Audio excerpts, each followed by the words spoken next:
saya bilang sama Tuhan, em, apa yang saya bisa bagikan untuk negeri ini gitu. Pada kesempatan kemudian saya mencoba membawa itu ke global market, itu sangat diterima oleh mereka. What inspired untuk kasih nama JS Kultura?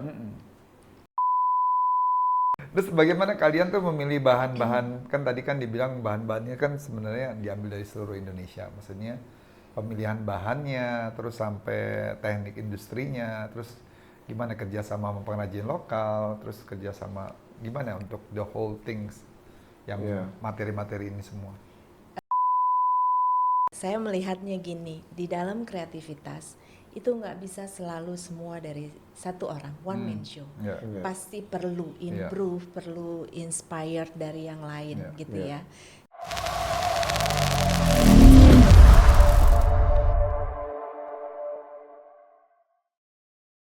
Kita kedatangan Angel dan Ben dari JS Kultura.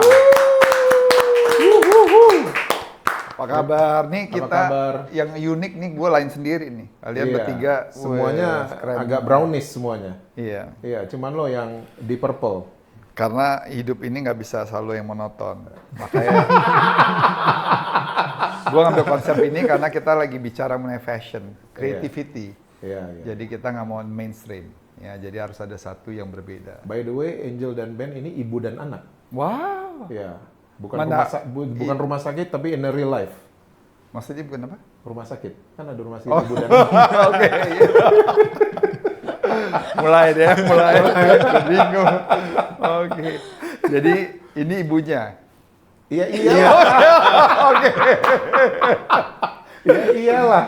Enggak, soalnya so stylish banget, keren banget gitu. Oh, iya. Tadi Iya. kira pacarnya atau temennya gitu. Iya, tapi you are a stylish mom. Iya, benar. Thank you. Keren banget gitu. Yeah, and this is Ben. Alright, nice meeting you guys. Wow, it's amazing. You too. Yes, Nice honor meeting you to be too. here. Jadi pengen tahu dulu nih kenalan sama Ben sama Angel gimana Ya, nih Mas latar Ian? belakangnya gimana sih kalian sampai kayak pendidikan, momen pertama kali tertarik sama dunia fashion tuh gimana sih? Boleh nggak ceritain?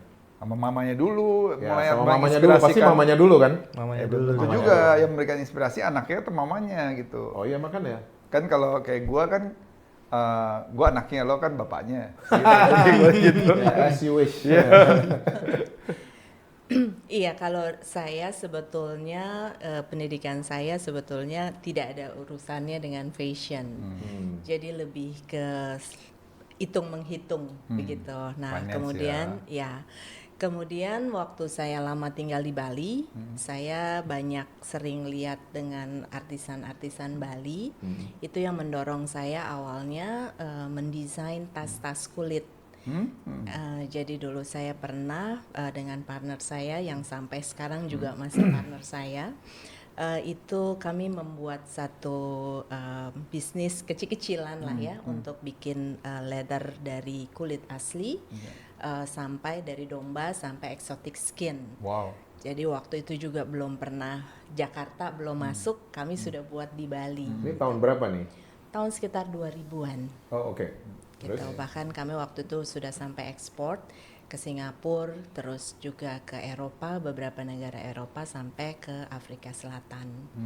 Ya, karena pandemik ya harus berhenti waktu itu, terus kemudian dan memang saya for good untuk kembali ke Jakarta. Jadi saya memulai dengan fashion design ini. Waktu pindah Jakarta nggak sesek tuh dari Bali? Karena memang lahir dan besar sampai kuliah di Jakarta ya, jadi kayak emang pulang kampung aja gitu. Oh oke. Karena biasanya kalau udah lama di Bali, kalau sampai Jakarta agak-agak Bali kan Polusi bersih ya. udaranya, polusi ya betul. betul. Itu nggak ada shock di situ ya? Nggak ada culture shock nggak. Oke. Terus awal pertama kali akhirnya pengen nerusin di Jakarta tuh momen apa yang membuat? Momennya sebetulnya pada waktu itu adalah the COVID lowest, pertama ya. Iya, the lowest level di hidup saya gitu, karena pada waktu itu memang masa-masa yang saya harus kehilangan pekerjaan saya di Bali karena COVID. Waktu itu saya juga supplier hotel, which is itu harus tutup semua gitu kan. Terus saya waktu itu saya banyak berdoa, terus saya tanya sama Tuhan apa yang saya bisa kerjakan. Dan saya taunya waktu selama sekian tahun banyak kehidupan di bergereja gitu, itu selalu dikasih pengertian atau pengajaran blessed to be blessed gitu kan. Jadi apa yang ada di tangan saya itulah saya harus menghasilkan sesuatu gitu. Nah kebetulan saya suka dengan satu scarf gitu ya. Kenapa saya nggak mulai dari ini? This is small thing ya gitu kan. Nggak harus kayak saya bikin tas lagi gitu atau bikin untuk permainan dengan interior dan sebagainya. Which is itu kayaknya waktu saat itu tuh nggak mungkin gitu ya. Dan saya create itu. Dan kemudian saya cerita itu ke teman-teman saya dan mereka bilang, oh lucu banget gitu kan. Dan dari situ saya cuman bilang sama Tuhan ya, saya bilang sama Tuhan, apa yang saya bisa bagikan untuk negeri ini gitu. Oke, kemudian saya tanya dengan teman anak saya, dengan teman-teman dia gitu kan. Mereka udah mulai meninggalkan yang namanya warisan budaya, which is itu batik dan tenun dan sebagainya ya. Kenapa? Karena buat mereka lebih senang pakai yang simple, mereka lebih senang pakai yang modern gitu kan. Dan itu waktu itu membuat saya, kok jangan sampai warisan ini akan hilang. Caranya gimana ya gitu. Saya mencoba untuk meng-create sesuatu dari situ, yaitu membuat beberapa daerah dari simbol-simbol daerah yang belum terkenal. Saya coba angkat, saya coba cari ceritanya. Misalnya contoh dari Sumba seperti yang dipakai Pak Jesse gitu ya. Jadi itu ada ceritanya ya Pak Jesse ya. Jadi saya ambil di situ motifnya. Terus saya coba mengolahnya dengan warna-warnanya dan saya selalu mencari atau mengulik ya bahasanya sesuatu yang orang belum tahu. Dan beberapa juga bilang ke teman saya, kenapa kamu nggak coba Bali atau batik? Karena bagi saya itu semua orang udah tahu gitu kan. Bali, wherever you go, Bali pasti tahu. Batik semua orang udah tahu. Jadi saya coba mengangkat daerah-daerah yang belum banyak dikenal orang. Seperti itu. Dan saya mengolahnya kenapa menjadi satu hal yang lebih modern dan kontemporer. Itu yang lebih mudah diterima oleh anak-anak di generasi berikutnya, milenial dan Gen Z gitu. Dan pada kesempatan kemudian saya mencoba membawa itu ke global market, itu sangat diterima oleh mereka gitu, karena juga dari maintenance-nya ya, setelah mereka pakai, mereka hanya cuci biasa, itu mereka tidak mengalami kesulitan seperti misalnya kalau dengan teknik-teknik yang lain ya gitu, itu mereka merasa susah, mereka nggak punya waktu dan gitu ya? Aftercare-nya itu susah, mereka nggak punya waktu untuk itu gitu. Jadi transisi dari bikin tas, leather things itu dari 2000 sampai COVID ya, kurang lebih. About 20 years kan ya. Nah, terus tadi sempat dengar berarti sempat inspirasinya tuh karena dari scarf-nya. Mulai Kalau untuk ke fashion, fashion-nya yes, ya gitu. betul. Tapi untuk sampai ke baju selain ya ini ya bikin tenunan dan lain sebagainya, tapi bisa lari ke baju dari scarf-nya itu pivotingnya apa tuh, inspirasi apa karena dulu memang suka fashionnya sendiri kan selama 20 tahun tuh ngurusin bikin ini ya leather interior tadi sempat disebut gitu. Ya sama ini mungkin apa kan orang kalau apa ya istilahnya bangkrut atau usahanya nggak jalan biasanya kan jadi demotivated kan. Nah yang membuat terus motivasi itu apa gitu loh, karena akhir dari sebuah bisnis kan beda sama akhir bulan ya, beda. Akhir bulan itu beda banget. Nah, apa yang membuat what's yang driven Angel tuh apa untuk terus mulai lagi di Jakarta? Kalau waktu itu saya tahu saya harus survive. Dan kita selalu diajarkan untuk never give up ya. Dan satu hal saya apa yang ada di tangan saya harus multiplikasi. Selalu yang saya dengar dari 1 jadi 3, jadi 5, jadi 10 gitu kan, multiplikasi. Talenta ya. Iya, talenta. Itu aja Jadi tadinya juga waktu saya mengembangkan bisnis fashion ini, saya ibaratnya hanya mau jadi orang kreatif aja. Tapi makin kesini nggak bisa, karena kan ini terus berkembang ya. Jadi dari kreatif harus kemudian menjadi managingnya gitu, terus saja berkembang gitu. Awalnya saya juga ngomel-ngomel gitu kan, wah kok jadi banyak banget nih kerjaannya gini gitu.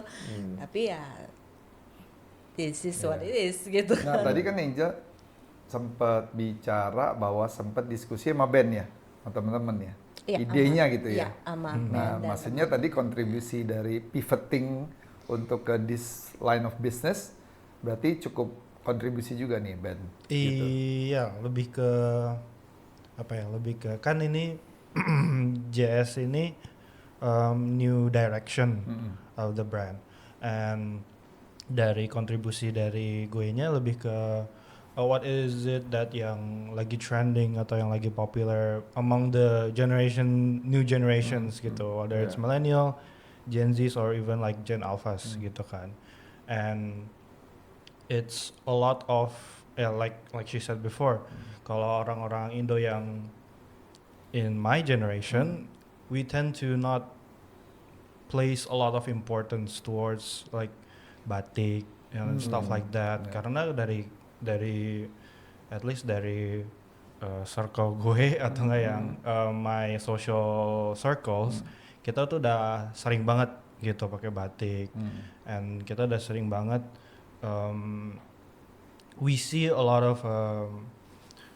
of it becomes too stagnant gitu kan, kayak ya udah gitu-gitu aja gitu, nggak ada bedanya, too common. And then warnanya, sorry to say, agak butek gitu-gitu kan, like it's very earthy color, and it's not doesn't represent the new generations as well gitu. Jadi abis brainstorming gitu, Jadi waktu brainstorming itu pertama gini, your mom tadi cuma taunya kan bawa yang scarf nih, tapi your mom ngomong apa lagi tuh sampai akhirnya ke ini nih. Iya, my mom taunya kita tuh we have a lot of cultures in Indonesia. Kita bisa inspire from their symbolisms, their tradition, their trinkets and stuff, and we can make it into iconographies, right? Bisa jadiin pattern, bisa jadi habis itu digabungin ke warna-warna yang vibrant, itu bisa appealing especially to the global audience gitu kan. And we thought that that kind of thing, even though it's good, it's not enough to differentiate us gitu. So brainstormingnya lebih ke gimana sih kita juga bisa tap in specifically to the younger generations gitu. Seperti using modern contemporary design, kita juga also we use sustainable materials as well. Kayak yang dipakai Pak Jesse itu it's 100% sustainable, organic and recycled gitu. No polyester, no plastic or whatever. Orangnya bisa di recycle nggak nih? Kayaknya udah perlu waktunya soalnya ini udah usang. So ini ya Sumba atau apa nih motifnya? Motifnya Sumba itu. Sumba ya, iya. Yes. I like Sumba. And then Terus Ben? Ya from there ya the business, the brand kind of grew kan. Jadinya lebih ke motong balik sebentar. What inspired untuk kasih nama JS Kultura? Kita sejak tadi pasangan aku namain dia JC Supit jadi itu JS itu Jack. Ya apa tuh JS Kultura? Iya, apa di balik itu tuh ada filosofi apakah segala macam? Ada yang lebih tahu, ada yang lebih pengalaman dari. Iya, kalau JS sendiri itu sebetulnya artinya awalnya saya mendapat inspirasinya tuh dari Jayasri yang artinya blessing. Jayasri. Iya. Artinya kemudian blessing disingkat jadi JS. Gitu. And Kultura? Kultura. Yeah, it comes from culture. Okay. So it's a blessing culture. Ya, karena kecintaan kita lah akan Indonesia gitu. Iya. Terus Ben tadi lanjut lagi ceritanya? Nggak, aku Mana sebenarnya lagi? pengen tahu sih bandnya ini kan cukup bisa kasih kontribusi ideation yang bagus gitu ya.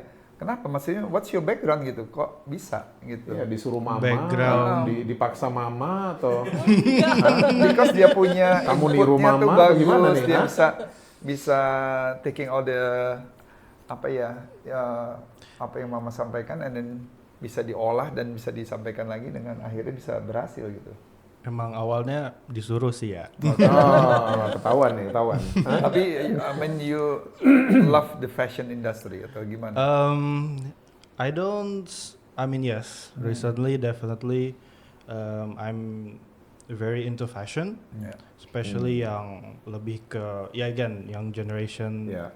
A lot of kiblatnya lebih ke Japanese and Oke. then it's more like streetwear ish. Iya, pasti. Ya. Gitu. Tapi untuk my background itself is actually lebih ke ya awalnya I'm like I would say like a creative person, Oke. but not really gitu kan. Kayak pernah dulu dipaksa ngeles gitu, les music and stuff like that. Never nggak pernah tuntas gitu kan. Selalu Ya. selalu mati di tengah-tengah. I never know why. Turns out there is a reason why. Tapi dari situ awalnya tuh gue pas masih kecil tuh anaknya bandel banget. A lot of a lot of bolos Oh. atau nggak main di luar segala macam. Juga gue anaknya warnetan gitu kan, sering main game sama teman-teman sampai Kenapa di Tengah rumah nggak bisa malam. main game? Nggak boleh. Oh nggak boleh. Nggak Oke. boleh. Jadi ke warnet. iya jadi ke warnet, oke. kabur gitu kan. Kalau lo ke warteg ya? Makan. Ya dari situ ya sering dimarahin deh sama mama. And then from then on it was like kind of like I need to do something. And then I fell in love with digital creative gitu. Oke. Jadi kayak lebih ke bikin poster and stuff like that, bikin digital art. Ya. And I was learning about it sambil dibantu juga sama mama, di encourage. And then it kind of grew, especially in my college years, jadi lebih difokusin segala macam. And I learned all of it like self learning from YouTube and stuff like that gitu. Jadi nggak sampai sekarang nggak pernah ikut les, kursus gitu. Jadi mama nih bukan nyuruh-nyuruh doang ya, tapi encourager juga ya. Awalnya sih ngepaksain sih, ya benar. Awalnya emang mesti gitu. Iya. Ibu bapak-bapak juga. Iya, tapi lama-lama guenya yang jadi inisiatif gitu. Ah, iya. Nah, waktu Jadi kamu kayak- inisiatif, mama encourage gitu kan? Iya. Oke. Masa dia udah inisiatif, mama di sekolah. Ya tuh nggak boleh nyalain. Pas dia semangat, mamanya bikin dia nggak semangat gitu. Terus bagaimana kalian tuh memilih bahan-bahan, kan tadi kan dibilang bahan-bahannya kan sebenarnya diambil dari seluruh Indonesia. Maksudnya pemilihan bahannya, terus sampai teknik industrinya, terus gimana kerjasama sama pengrajin lokal, terus kerjasama gimana untuk the whole things yang Iya. materi-materi ini semua. Ya, cara kerjanya tuh gimana antara mom and son? Kalau untuk ke produksi, terus terang emang main kita adalah mencari produk kain yang lebih ke sustainable. Jadi tidak mengandung plastik, karena itu juga input dari band, yaitu dari generasi Gen Z yang Iya. lebih aware Iya, betul. akan That's right. Ya. dampak lingkungan ya. Ya, Gitu. ya. Kita mencoba untuk tidak melawan arus. Gitu ya, kita ikut arus, kita kontribusi dengan kondisi. Mungkin di generasi saya gitu ya, yang saya lihat karena saya juga udah lama di bidang fashion, kita generasi yang tidak terlalu aware dengan dampak lingkungan kan. Oke. Nah, tapi saya mencoba mengeducate beberapa temen gitu dengan produk yang baru. Mungkin tahapan mereka baru sampai enaknya nggak panas gitu kan ya, karena memang tidak ada plastik. Nah, itu memang satu hal pekerjaan yang tidak mudah, karena di kita sendiri, di sekitar kita ini memang selain pemasoknya masih sedikit, kedua juga orang melihat karena pemasok sedikit itu harga juga masih relatif tinggi. Kedua juga beberapa cara menjahit dan sebagainya itu agak lebih susah dibandingkan dengan bahan yang mengandung plastik. Jadi banyak limitasinya. Ya, gitu. Berarti pengaruh juga ke biaya cost-nya semua ya, Betul. lebih besar ya. Betul, cost-nya akan jadi lebih besar. Nah, kalau sampai diproduksi, biasanya saya dengan tim produksi yang mengolah dulu awal, kemudian kalau sudah hampir di final, saya diskusi dengan band. Karena untuk tahun ini saya memang mengundang band menjadi junior designer untuk JS Kultura. Wow. Gitu, karena Congratulations. karena saya melihatnya gini, di dalam kreativitas itu nggak bisa selalu semua dari satu orang, one man show. Pasti perlu improve, perlu inspired dari yang lain gitu ya. Dan saya tahu masa saya itu akan berakhir. Jadi saya mulai memberikan tongkat estafet itu pelan-pelan ke band. Jadi memberikan ilmu dan sebagainya, taste gitu ya, semuanya ke band pelan-pelan. Dan so far dia mempunyai taste yang lebih baik ternyata dari saya gitu. Jadi emang kita bermulai tahun ini kita bekerja sama lebih intens gitu. Sebelumnya band yang masih mengelola untuk social media. Dan suka berantem nggak? Sering banget. Sering dia banget. ternyata lebih keras dari saya. Atau on the way ke sini berantem jangan-jangan? Nggak on the way. Tadi lagi nunggu. On On the way baik-baik gara-gara lihat lo jadi emosi. Nah ini kan fokusnya kan ke sustainable material ya gitu. Nah aku pengen tahu nih sustainable material ini bagi kita yang pakai gitu apa lebih benefitnya apa ya? Sebenarnya nih realnya apakah lebih nyaman atau lebih nyaman karena dia nggak panas pastinya. Gitu. Kemudian dari cara nanti pada waktu setelah pemakaian ya dia juga lebih long lasting gitu ya. Terus juga pastinya kalau sustainable itu dia lebih mudah hancur oleh alam kan ya. Nah tapi maksudnya kalau mengedukasi orang kan pasti harganya pasti jadi lebih mahal ya kayak gitu Pasti, kan. iya. Untuk orang tuh bisa paham dan mau beli sustainable materials gitu.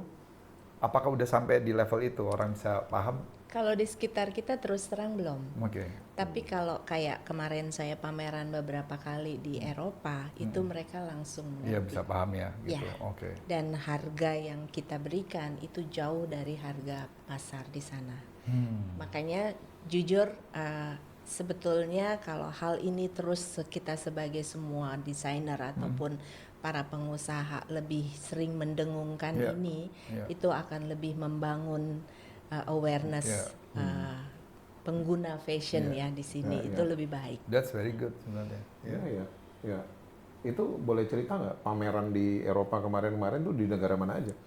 Kemarin sempat di Frankfurt, kemudian Jerman? di Milan juga. Italia? Iya.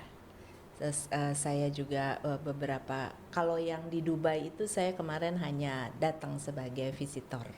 Oh oke. Terus Angel sama Ben ini pernah ketemu apa ya financial problem kah? Atau jadi gini maksud aku tuh begini, apakah finansial pernah menghambat kreativitas kalian? Pasti. Atau memulai usaha ini gitu dari memulai kan pasti kan. Pasti. Gitu. Karena kadangkala di dalam usaha itu tidak selalu seperti apa yang kita harapkan ya, ekspektasi ya. Apalagi jujur kalau seperti yang brand yang kita angkat ini dengan sustainable itu pergerakannya tidak seperti fast fashion gitu.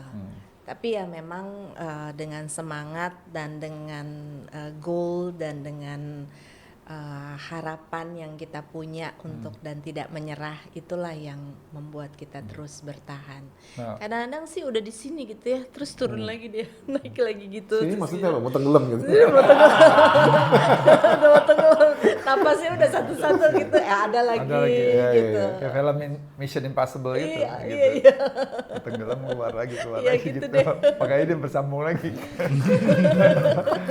Nggak, anyway misalnya I love to do fashion, wanna start something because inspired by you guys gitu. Nah itu untuk memulai apalagi kemarin kita dengar kan pivotingnya dari bikin leather terus mau masuk ke dunia ini kan harus mulai ada modal kan ya.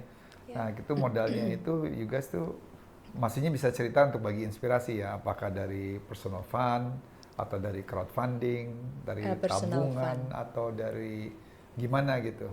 Iya, itu dari personal funds. Oke. Terus tantangan di awalnya untuk ini kan nggak mudah gitu. Betul. Terus how you overcome it waktu airnya udah segini-gini gitu maksudnya. Ini kita bicara di luar doa ya, kita nggak usah, itu another thing gitu. Iya, kemudian kayak memang di dalam perjalanan saya awal itu yang memang terberat. Karena biaya untuk R&D ya, research and development itu yang kadang-kadang di luar budget yang kita sudah perhitungkan gitu. Nah itulah. Nah, aku mau tanya tuh, biaya R&D-nya lakukan sendiri atau gimana? Kan iya, kita lakukan sendiri. Jadi biayanya tuh costnya untuk apa? Untuk cari tahu, untuk ke sana, kemana atau gimana? Iya, selain itu kita juga mencoba beberapa material fabric ya, dari kain kita print, ya kan itu ada cost ya. Terus kemudian kita buat baju, karena baju kita mahal, kain kita mahal, kita nggak langsung pakai kain yang kita olah. Biasanya yang sebelum kita print, walaupun itu juga semuanya cotton gitu ya. Jadi seperti itulah, ada biaya-biaya ke situnya juga. Itu yang biasanya besar di depan. Yang tidak trial and error-nya ya, gitu ya. Betul. Nah, abis error-error itu yang aku pengen tahu kapan kalian ngalamin momen breakthrough. Tiba-tiba brand kalian orang-orang jadi tahu, tiba-tiba ada misalnya orang terkenal yang pakai atau yang beli gitu. Ada nggak momen breakthrough itu? Kan tadi barusan dibahas kan hampir tenggelam. Tapi tiba-tiba, hey ternyata ada ini beli loh produk kita. Ternyata ada ini beli pakai produk kita, dan itu yang akhirnya memotivasi untuk not give up and moving on. Sebetulnya setiap kali kita kesempatan untuk ikut exhibition, itu angka kita selalu mencapai target. Itu karena mereka selalu melihatnya something unik ya. Kayak kemarin waktu di Frankfurt dan di Milan, selalu saya pulang dengan baju di badan. Jadi selalu habis lah ibaratnya gitu. Jualannya habis gitu? Jualannya habis gitu. Jadi itu yang membuat kita selalu semangat. Jadi ya udah mepet nih, jualan dapat lagi gitu. Jadi berarti lebih di luar negeri yang bisa lebih? Di Indonesia pun di Jakarta ya, itu juga bagus. Tapi memang hanya beberapa spot mall yang kita pilih. Kita sudah buat demografisnya mana-mana yang memang. Mall apa aja di Jakarta yang ada jazz kulturanya? Kemarin beberapa bulan kita sempat di Dharma Wangsa Square. Dan yang ini sekarang kita di Bali, itu lumayan feedbacknya. Di Bali di mana kalau boleh tahu? Di Bali kita ada di Demeru Sanur, kemudian juga ada di Tanah Dewa Ubud, dan juga ada di TS Store di Seminyak. Iya, di TS Suites itu. TS Suites, iya. Wah, ini boleh nih kasih tahu teman-teman di Bali. Ya, itu maksudnya ada store-nya di sana. Iya, kita consignment. Consignment. Oke, gitu. Nah, salah satunya juga hari ini yang pasti dipakai oleh selebriti JC Lantang. Aku suka banget loh ini. Thank you banget. Thank you banget. Ya, itu kebetulan produknya yang warna kuning, dia itu dari tencel poplin. Kemudian yang putihnya kita ambil dari linen. Linennya dari 100% linen. Kemudian yang coklatnya itu recycle cotton. Oh, yang coklatnya ini. Iya. Bagus sih. Iya. Jadi kalau misalnya, ini dari mana? Ini dari omaku. Omaku punya boneka. Cuman aku jadi cetak di sini. Masa kecil kurang bahagia. Kalau in terms of branding, I take a look at dari bahan dari yang kita pakai gitu kan. From my thinking, it was very important untuk ini kita nggak bisa nih kalau kita fokus di Indonesia doang. Kita juga harus fokus ke luar negeri.